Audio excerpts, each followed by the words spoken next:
Internacional de Ambipar. El día de hoy vamos a dar la capacitación sobre protección auditiva, un poco conocer sobre los riesgos que estamos expuestos en el trabajo, la forma como protegernos y las consecuencias que pueden ocurrir en caso no realizamos esta protección, ¿no?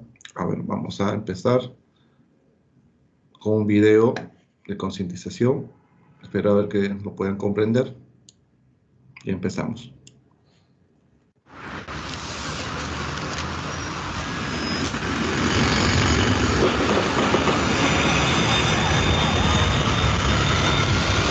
Hey, eso es ruido. Molesta, ¿no?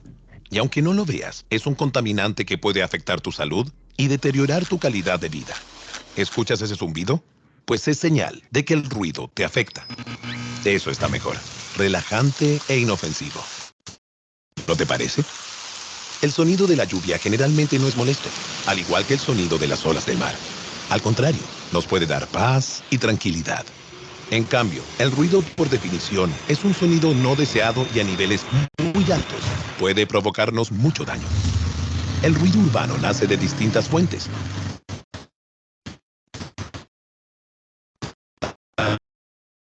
Es como incluso esa nueva joyita, que podría ser más discreta, ¿no crees? Y son ejemplos de fuentes móviles.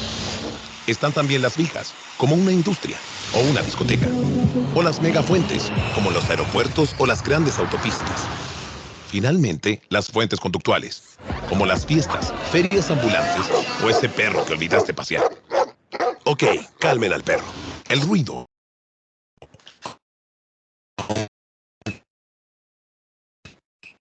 que no te parcialmente la audición. Exponerte de manera prolongada aumenta los niveles de estrés, causando insomnio, cansancio e incluso problemas cardíacos. Si eres parte del problema, puedes también ser parte de la solución. Respeta el derecho de otros a no tener ruido. Por ejemplo, podrías evitar tocar la bocina de tu auto innecesariamente. Está prohibido usarla para estos fines. Si vas a hacer una fiesta o arreglos en tu casa, puedes avisarlo, ¿crees? Y arreglos en tu casa, por favor, no en la noche, ni temprano en la mañana. Maquinaria ruidosa es maquinaria defectuosa.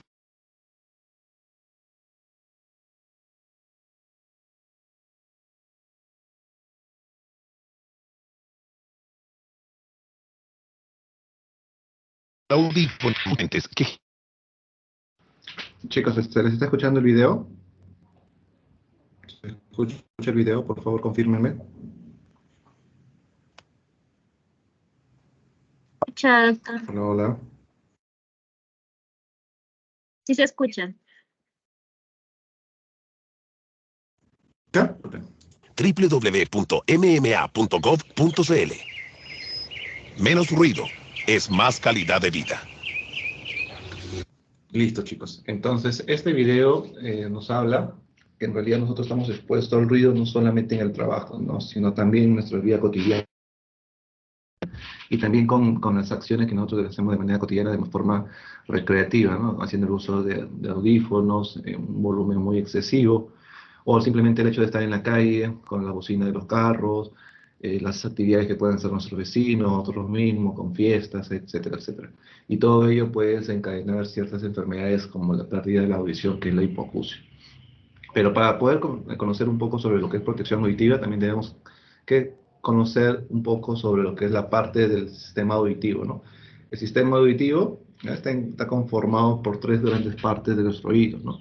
El oído externo, el oído medio y el oído interno. El oído externo agarra desde la oreja hasta todo lo que es el conducto auditivo externo, que es la parte donde se comienza a producir el cerumen, donde hay a veces vellosidades, etc. El oído medio, desde la membrana timpánica hasta lo que está antes de este tipo caracol amarillo, ¿no? Es acá donde a veces se encuentran las infecciones auditivas moderadas, que es la otitis media aguda, donde a veces por algún tipo de daño o exposición al ruido muy brusco, se producen ciertos daños a nivel de la membrana timpánica, haciendo que tengamos una pérdida auditiva. Por último, el oído interno, que es de tipo caracol y que va a la par con el conducto, no, con el tejido nervioso, que es el nervio auditivo, el cual lleva toda la información de lo que ha captado el oído en referencia al ruido, y lo lleva, o los sonidos, y lo lleva directamente las señales al cerebro. Entonces, el oído externo, como lo mencioné, es el pabellón auricular que recoge las ondas sonoras y las conduce por el canal auditivo, hasta el tímpano, el cual vibra de acuerdo con las ondas sonoras, ¿no? Esto es muy importante porque justamente acá comienzan a veces a producir ciertas enfermedades, como son la otitis externa, ocasionado a veces por algunas laceraciones que nos hacemos a veces cuando queremos introducir o nos pica la oreja y introducimos a veces palito de diente, palito de fósforo, el mismo hisopo, ¿no? Produciendo daño a nivel físico. El oído medio, que está conformado de la membrana timpánica y lo que son los huesecillos más pequeños del cuerpo, que es el martillo, el yunque y el estribo, ¿no? Esos huesecillos en los cuales transforma la información captada por el oído externo y lo transmite hacia el oído medio. El oído interno, el oído interno es el órgano responsable de la audición y del equilibrio, ¿no? Las vibraciones de la ventana oval originan cambios y son detectados por las células pilosas en el oído interno, que envían mensajes auditivos al cerebro. ¿A través de qué? A través de lo que son el nervio auditivo. Pero acá ponemos un ejemplo, ¿no? Estamos en un campo y tenemos una máquina, un equipo pesado que comienza a emitir ruido, el cual es captado de manera amplificada, digamos así, por todo lo que es el pabellón auricular, ¿no? Que todo lo que es la oreja, y es introducido hacia el conducto interno. El conducto externo, discúlpeme. Y en esta parte es a veces donde produce lo que son las hipoacusias conductivas, ¿no? Conductivas porque justamente se da en esta parte del conducto auditivo. ¿Qué es lo que puede ocurrir acá? Es que a veces con la presencia de cerumen en forma excesiva se puede producir ciertos taponamientos totales o parciales, haciendo una barrera física entre el exterior y nuestro sistema auditivo. En esta parte también puede producir esa hipoacusia conductiva por la presencia de los tapones, por la presencia de la cerumen excesivo, por presencia de cuerpos extraños que a veces puede ocasionar el estar presionando, ingresando hisopo para limpiarlo, eso haciendo de que el mismo movimiento de introducirlo y tratar de sacar cerumen empuja la parte más distal del conducto auditivo, empuja al cerumen y se va yendo hacia el fondo y se va compactando, ¿no? Produciendo también lo que son pedacitos de cerumen compactado. A veces con ese mismo hisopo, a veces se nos queda el algodoncito, haciendo de que también se quede este cuerpo extraño produciendo bloqueo físico. El conducto auditivo también se ve afectado por ciertas infecciones, ¿no? Infecciones como otitis externa, infecciones por bacterias, por hongos, lo cual ocasiona esta otitis externa, produciendo también un aumento en el volumen del conducto, haciendo de que el lumen o la luz o el orificio de este conducto se reduzca y haciendo de que no ingrese mucho las ondas sonoras. Entonces, en la parte del conducto auditivo y la oreja es donde se produce la enfermedad de la hipoacusia conductiva. Esta enfermedad de la hipoacusia conductiva es una enfermedad que es reversible, a diferencia de lo que es la hipoacusia neurosensorial, que es en la parte externa, la parte más interna, que es una hipoacusia que no es reversible, es irreparable, digamos. Se daña el conducto interno o el nervio auditivo y ya no se vuelve a recuperar. Entonces, acá es lo importante de que al ingresar estas ondas sonoras, esta membrana timpánica lo recepciona y lo hace de que mientras las vibraciones, estos huesecillos se comienzan a mover y transmiten la información hacia la parte del caracol. En el caracol aquí hay como unas pequeñas piedrecillas que se reorganizan y transmiten la información hacia el nervio auditivo, pero como también mencionaba que el oído también es encargado del equilibrio, ¿no? Al moverse demasiado estas piedrecillas que están sumergidas, digamos, en un líquido en este tipo caracol, se desordenan mucho, comienza a ver el proceso de los mareos asociados a las náuseas, los vómitos y la pérdida del equilibrio. Y es acá en donde ya cuando hay un daño interno, en el conducto auditivo interno, se produce la hipoacusia neurosensorial. Esta hipoacusia neurosensorial, como les mencioné, es la mayor parte causada por la exposición a grandes cantidades de ruido. Entonces, vamos a hablar del ruido. El ruido es todo sonido indeseable, El ruido puede desencadenar daños en la salud, obviamente. Nosotros vamos a estar expuestos, como yo les mencioné al inicio, tanto al ruido laboral como también al ruido cotidiano que nosotros tenemos, ¿no? Si hablamos del ruido laboral, si estamos en una mina, vamos a encontrar ciertos motores, ciertos procesos mineros o de otros tipos de industrias en las cuales van a emitir estas máquinas un ruido excesivo. También al mismo tiempo trabajos manuales, como es el tema de martillar, como el tema de desenroscar, o a ciertas actividades externas como la explosión para la minería, ocasiona grandes cantidades de ruido. Entonces, nosotros, ¿cómo vamos a medir ese ruido? A través de los decibeles, ¿no? Los decibeles es una unidad de medida que define el nivel sonoro y crece exponencialmente. Mientras más ruido hay, más decibeles existen. Por ejemplo, acá hay una imagen donde se tiene ya determinados ciertas cantidades de decibeles que emiten ciertas máquinas o equipos pesados, como también ciertos procesos, ¿no? Como también en la vida cotidiana el hecho de hablar. Por ejemplo, una persona que comienza a hablar de forma baja para que no le escuche, emite unos 25 decibeles. Una persona que comienza a hablar eh, normal, sin gritar, produce 65 decibeles. Por decir, ya cuando comienza a gritar, la persona comienza a emitir hasta 70 decibeles. ¿Ya? Una faja desplazadora emite 90 decibeles. El tren que transporta el material minero hacia el exterior, 98 decibeles. Una lijadora industrial portátil emite 104. Y equipos así, equipos pesados, 115, 107. Y esto obviamente es la cantidad que emiten cuando los equipos, como también las herramientas, se encuentran en un buen estado de mantenimiento. Es muy diferente tener de repente eh, una, digamos, una excavadora que está al día de su mantenimiento, emite X decibeles. Pero si es que esto no lo hace el mantenimiento, se comienza a resecar los anillos, el motor, comienza a emitir un ruido mucho más agresivo, ¿no? A veces puede duplicar o triplicar su cantidad de decibeles que emite. Entonces, ¿cuáles son los factores influyentes?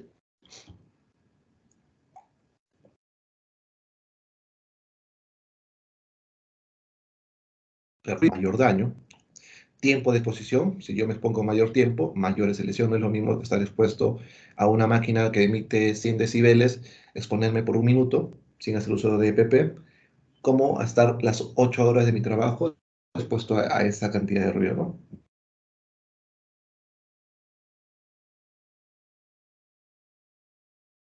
Mientras más tiempo de distancia, mayor lesión, eso es obvio. Si nosotros estamos pegados a una máquina, el daño va a ser mucho mayor porque va a llegar más rápido y de mayor cantidad, mientras que estamos mucho más lejos, de repente 10 metros de la máquina, el ruido se disipa por el ambiente y nos llega a una cantidad mucho menor.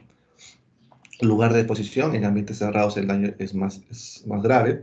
También, un ejemplo, tenemos un motor generador de luz que lo tenemos dentro de un cuarto con todas las puertas cerradas, ventanas cerradas. El ruido que emite, como va a resonar por todas las paredes, nos va a dar de golpe ese ruido a nosotros. Pero si nosotros tenemos de repente la ventana abierta, la puerta abierta o un taller, digamos así, solamente son paredes hacia los costados y el techo es libre, el ruido que se emite ahí es mucho menor que un cuarto cerrado, ¿no? Y es justamente hay ciertas estrategias para nosotros poder reducir esta exposición al ruido, ¿no? Mejorar el lugar, uso de EPP, la rotación, etcétera, que eso ya lo vamos a ver más adelante. Niveles del ruido según el Decreto Supremo 046-2001, ¿no? En donde nos establece la cantidad de decibeles que nosotros podemos estar expuestos bajo una cantidad de horario laboral, ¿no? 85 decibeles, ¿no? Estamos permitidos como máximo exponernos por un turno de 8 horas al día. Pero si se dan cuenta, mientras más decibeles va aumentando, mayor o menor, discúlpenme, menor es el tiempo que podemos estar expuestos, ¿no? Si 85 decibeles son 8 horas, imagínense 97 decibeles, solamente podemos estar expuestos media hora del día. Ahora, como yo le mencionaba, no es lo mismo exponerse las 8 horas completas que exponerse solamente una hora y luego rotar, ¿no? Ahí también es otra manera de poder controlar esta exposición.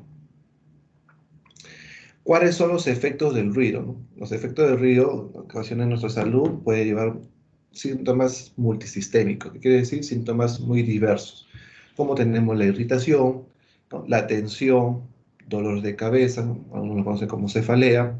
Este dolor de cabeza también es muy intenso porque puede llegar hasta producir una jaqueca, y esta jaqueca o migraña puede desencadenar también en otros síntomas como mareo, náuseas, etc., ¿no? ¿Por qué mareos o náuseas? Porque justamente, como les mencioné, en el mismo oído que controla la audición, también controla el equilibrio, ¿no? Y si uno se ve afectado, por ende, la otra parte también se ve afectado.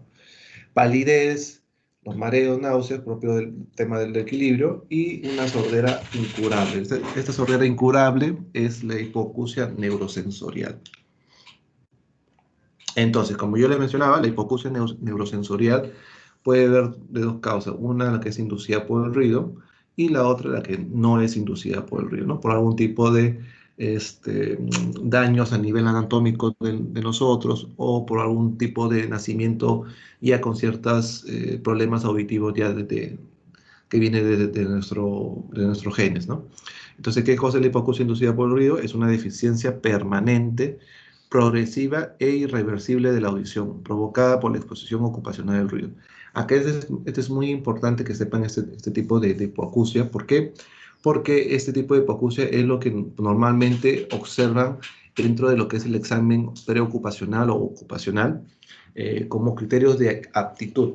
Una persona, dependiendo de la actividad que realiza, puede llegar a tener esta hipoacusia neurosensorial, pero si es un cuadro moderado o severo, ya esta situación lo coloco como un cuadro una aptitud de no ser apto para el puesto. Ojo, no siempre una hipoacusia neurosensorial moderada va a ser una no aptitud para todas las personas. Como les dije, va a depender de la actividad que uno realiza. No es lo mismo ser un operador de un equipo pesado que trabajar de forma administrativa en un escritorio. Una persona con sordera moderada o hipoacusia moderada puede trabajar con tranquilidad en un escritorio, pero mientras que una persona que es operador de equipo pesado, por ejemplo, una grúa telescópica, no podría trabajar en ese tipo de actividad, porque esta sordera moderada o esta hipoacusia moderada va a influenciar mucho en su actividad. Entonces, ¿cuáles son los elementos de control del ruido? ¿No? Vamos a tener tres. Esa parte sí, pongan atención. Uno es el control en la fuente, dos es el control en el trayecto, y tres es el control en el receptor. Si hablamos de la fuente, ¿cómo vamos a poder controlar este tipo de actividad? Como les dije, tenemos como estoy medio gripado, un generador de luz grande. Si ese generador se encuentra emitiendo mucho ruido, lo primero que podremos hacer es reemplazar este equipo, ¿no? Cambiamos por otro. Si no se puede cambiar, hagámosle el mantenimiento, haciendo de que se reduzca bruscamente esta emisión de ruido. Lo siguiente, en el control del trayecto, o sea, de lo que llega desde la fuente hasta la persona, que es el receptor, podemos poner como ciertos bloqueos, ¿no? Si es un generador grande, podemos adquirir ciertas paredes antisonido, colocarlo alrededor del generador y armarlo como un cuarto pequeño, y hacer que este ruido no se disipe hacia la parte externa de este ambiente, ¿no? De esa forma. Como también les mencioné, de repente, si es un ambiente cerrado, abrimos dos lados del taller, digamos que fuese así, o ponemos un techo elevado, o sea, un techo que no sea totalmente cerrado, y hacemos de que el ruido se disipe por esas paredes como también por el techo. Son maneras de control. El otro es el control en el receptor. Lo principal, uso de un EPP, los tapones auditivos o de orejeras, pero también nosotros podemos hacer manejos o controles administrativos. ¿Cómo así? Reduciendo el tiempo de exposición del trabajador. Por ejemplo, si la persona está haciendo 8 horas de mantenimiento de un equipo, lo podríamos manejar de repente cuando hace trabajos administrativos, ¿no? Reduciendo el tiempo de exposición. Importancia del cuidado auditivo. La importancia del cuidado auditivo es porque nos sirve para comunicarnos con todas las personas que nos rodean. Si no nos protegemos del ruido, indefectiblemente perderemos nuestra capacidad de oír. Y esto es muy cotidiano a veces de los accidentes laborales que pueden tener en ciertos procesos muy de alto riesgo. Personas que están caminando en un lugar donde no pueden caminar, pero a pesar de eso están caminando, o se meten en una pista donde transportan equipos pesados, el operador del equipo pesado comienza a tocar claxon, pero la persona como tiene cierta sordera o hipoacusia moderada o severa, no lo llega a escuchar y lo atropella, ¿no? Ocasionando que se tenga estos tipos de accidentes laborales, que es muy común en realidad que se detecta. A veces cuando nosotros, los médicos profesionales, recibimos la información a nivel nacional de los accidentes mortales, muchas veces vemos ese tipo de casos, ¿no? Cuando se hace la investigación de los accidentes, se ve de que la persona no era apto para poder estar trabajando en ese lugar porque su condición no lo permitía de estar totalmente alerta a los riesgos que están a su alrededor. Los equipos de protección personal son accesorios que acoplados al individuo provocan una reducción del nivel sonoro entre el ambiente y el tímpano receptor. Tenemos dos tipos, ¿no? Tenemos dos tipos de protección auditiva, de equipo de protección auditiva, que es uno es la orejera y otro es tapón auditivo, que también va a depender de la actividad que realiza el trabajador. Quiero estornudar.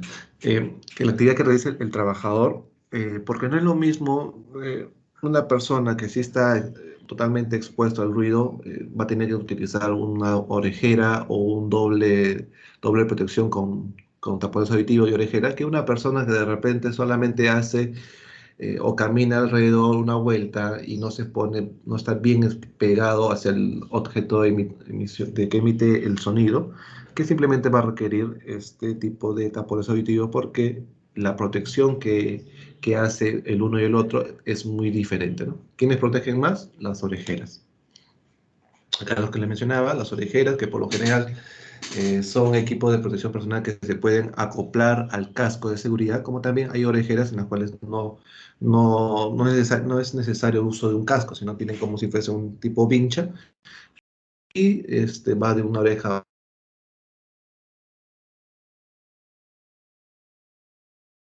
Acá es un tapón auditivo de un material plástico, ¿no? De silicona, pero también tenemos tapones auditivos de material, por ejemplo, de esponjita, ¿no? Y dependiendo de cada tipo de tapón auditivo, también va a ser la cantidad de protección que nos pueda dar este equipo.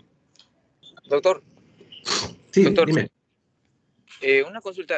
¿Indicó que las orejeras protegen mejor que los tapones? Sí, correcto. Las orejeras, por el mismo hecho de que hace como un sistema hermético, hace de que no ingrese ni siquiera hacia el pabellón auricular, o sea, las orejas, la parte externa, y protege eso, o sea, no llega el ruido a esa parte, mientras que los que son los tapones auditivos, te bloquea el conducto auditivo necesariamente, pero si por ahí no se coloca bien, como tus orejas sirven como receptor, como una antena parabólica, va a seguir recepcionando este ruido y si hay por ahí hay alguna fisura o una apertura en tu tapón auditivo, puede ingresar. Entonces es por eso de que la protección por orejeras es mucho mayor que la protección por unos tapones auditivos. Sí. Listo. Entonces los tapones auditivos obturan el conducto auditivo externo, ¿no? La forma de cómo nosotros podemos hacer o colocarnos es simplemente, si nos vamos a colocar en la oreja derecha, con la mano izquierda vamos a pasarlo por encima de nuestra cabeza y agarrar el pabellón auricular y jalarlo hacia atrás. No es recto, así sin tocarlo, no es recto nuestro conducto auditivo. Nosotros, al tratar de jalar hacia atrás y hacia arriba, vamos a hacer que ese conducto, que es medio dobladito, se enderece, ¿no? Se endereza y pueda ser introducido con la otra mano, o sea, con la mano del mismo lado donde nos vamos a proteger, colocarlo de manera recta. Y va a ingresar en su totalidad el tapón auditivo, y eso va a hacer de que se tapone este conducto auditivo. Ahora, tenemos que tener bastante cuidado también con los auditivos, ¿no? ¿Cuáles son los cuidados? Agitarlo con un paño limpio después de su uso, mantenerlos guardados del polvo y expuesto al sol, y cuando causen dolor al colocarlos y o se encuentren resecos, se deben cambiar. ¿Por qué es muy importante saber esa parte? Porque como yo les mencioné, como son de un material distinto, puede ser de silicona, como también de esponja, el tapón auditivo se comienzan a ver grietas o fisuras por exposición al sol, porque lo va a resecar y ya el material es el mismo y se vuelve más reseco y se puede romper. Esa pequeña fisura o microfisura que puede haber en el tapón auditivo puede hacer de que ingrese el ruido de forma normal. Entonces, ahí es ahí la importancia de este cuidado de los tapones auditivos para poder mejorar nuestra protección. Ahora, si el tapón auditivo te comienza a ocasionar algún tipo de dolor al colocar, tenemos que ver dos cosas. De repente el tapón no es el problema del tapón auditivo, ¿no? O a veces sí, porque el tapón auditivo cuando se reseca también es muy tosco para poder introducirlo en el conducto auditivo. Pero si es que el tapón auditivo está bien, pero a pesar de eso, nosotros nos colocamos y presentamos dolor o vemos de que hay un mal olor en nuestro tapón auditivo, es muy probable que nosotros estemos presentando algún tipo de infección o inflamación en la zona del conducto auditivo, que es lo que yo les mencionaba al inicio, que se llama la otitis externa. Esto va a ocasionar también pérdidas auditivas, pero que son reparables. Pero reparables, ¿por qué? Porque tú tratas este proceso infeccioso o inflamatorio y eso hace de que baje la inflamación, baje el proceso inflamatorio y tu audición se recupera, que es muy diferente a lo que yo les mencionaba de la hipoacusia neurosensorial, que es un daño a nivel del oído interno, por lo general de lo que es del nervio auditivo, y el daño del nervio auditivo ya es algo irreparable, porque sabemos muy bien que las células nerviosas, las neuronas, eh, una vez que se dañan, ya no se reparan. Son la única célula en nuestro organismo que una vez que se daña, ya no se recupera. ¿Correcto? Las orejeras, como yo les mencionaba, aíslan completamente el pabellón auditivo, ¿no? El pabellón auditivo, el conducto auditivo, y esto hace de que se cierre de forma más hermética. ¿Cuáles son las recomendaciones? Se debe sellar completamente las orejas, se debe entrar, si puede entrar aire al oído por la oreja, también puede entrar ruido, ¿no? Igual ahí son las técnicas de poder hacer un adecuado colocación y también hacer las pruebas, ¿no? Si tú te colocas el tapón auditivo, imaginemos que tenemos nuestro celular, ponemos una música, una radio, YouTube, Spotify, lo que sea, ponen una música. Si ustedes escuchan la música sin un tapón, o sea, sin las orejeras colocadas, de una forma, pero al momento de colocarnos las orejeras, escuchamos de la misma forma, o sea, no hubo un tipo de variación, es porque no hay un sellado hermético con nuestra oreja y lo que es las orejeras. Entonces, pero si nosotros vemos que sí hay una reducción brusca, es que perfectamente está haciendo su función adecuado estas orejeras. No debe de retirarse en una zona de ruido, ya que el daño se produce es mayor. Esto es muy importante también, chicos, no solamente con las orejeras, también con los tapones auditivos. A veces nosotros cuando estamos expuestos al ruido o hacemos trabajo de supervisión en una zona donde hay bastante ruido, y obviamente nosotros al colocarnos los tapones auditivos o las orejeras, y estamos caminando con alguien al costado y nos comienza a hablar, obviamente nosotros no vamos a escuchar de la misma forma y vamos a tratar de escuchar a la persona, ¿no? Pero el error más grande que hacemos es me saco la orejera o los zapatos auditivos un ratito para escucharlo y luego me lo vuelvo a poner.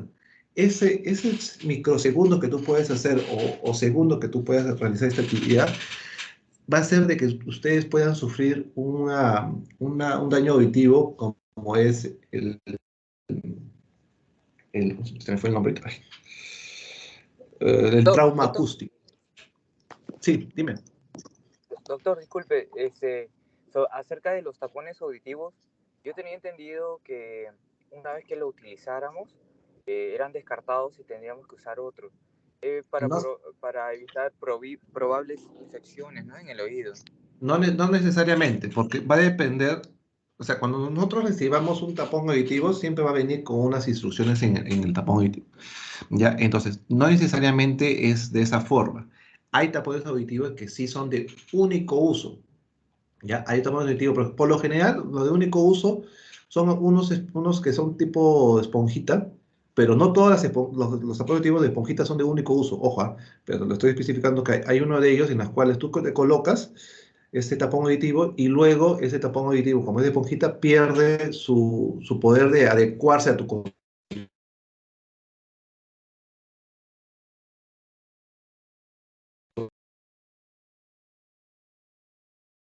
auditivo, ¿no? Y sale todo deformado.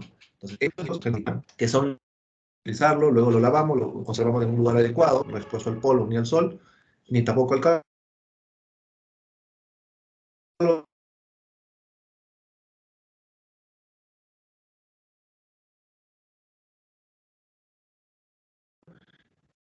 Y cada tapón auditivo va a depender muchísimo porque tú lo tienes bien con las orejeras. Las orejeras también tienen un tiempo de duración. O sea, pues, si es que, por ejemplo, ustedes ven que la parte de la almohadilla de las orejeras pierde su brillo o se comienza a descascarar, o se comienza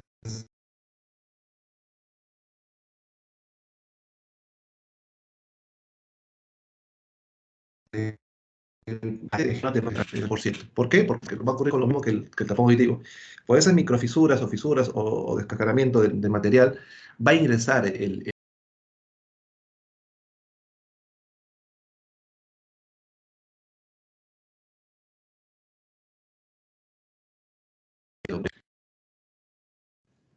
la falta de comunicación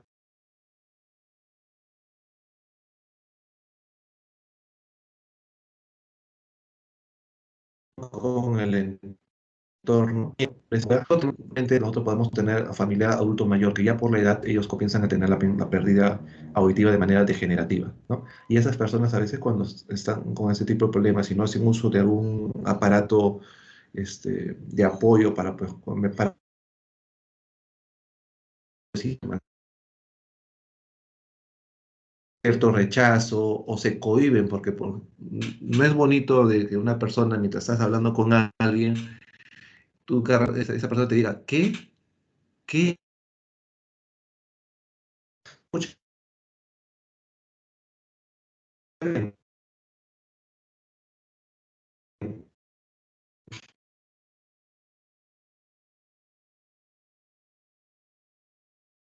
entonces, eso y es a nuestros familiares. Entonces, bastante cuidado en esa parte porque eso puede llevar a que la persona entre en depresión y puede también llevar a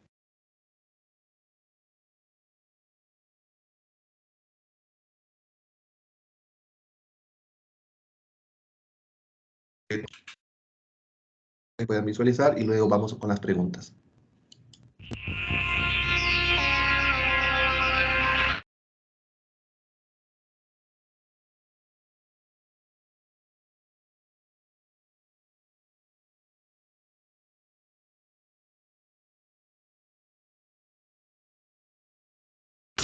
Principal. ¿Se escucha, chicos? ¿Se escucha?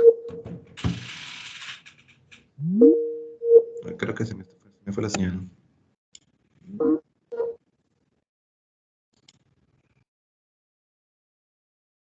Ya no hay video, doctor.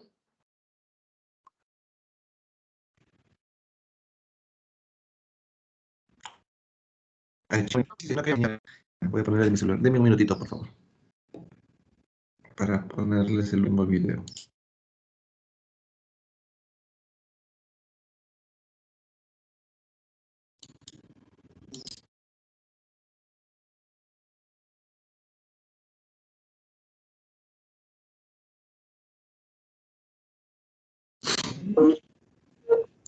Ya, ahora sí. Ahora sí, ahora sí.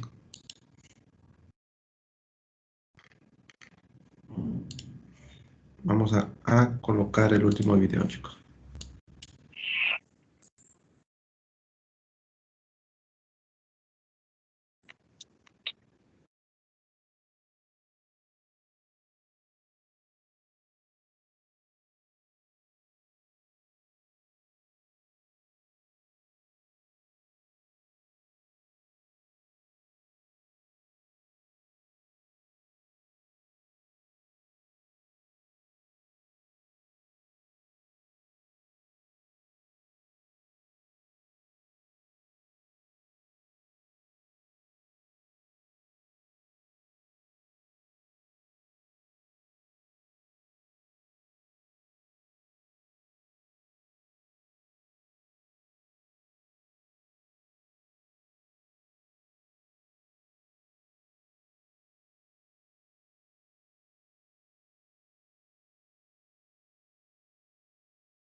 Listo, chicos. Entonces, eso sería todo por mi parte.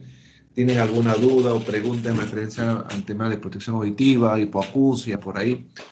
¿Alguna duda? Doctor, Cuéntame. doctor, ¿me escucha? Sí, te escucho. Hola. Te escucho, te escucho. Allá. Una consulta.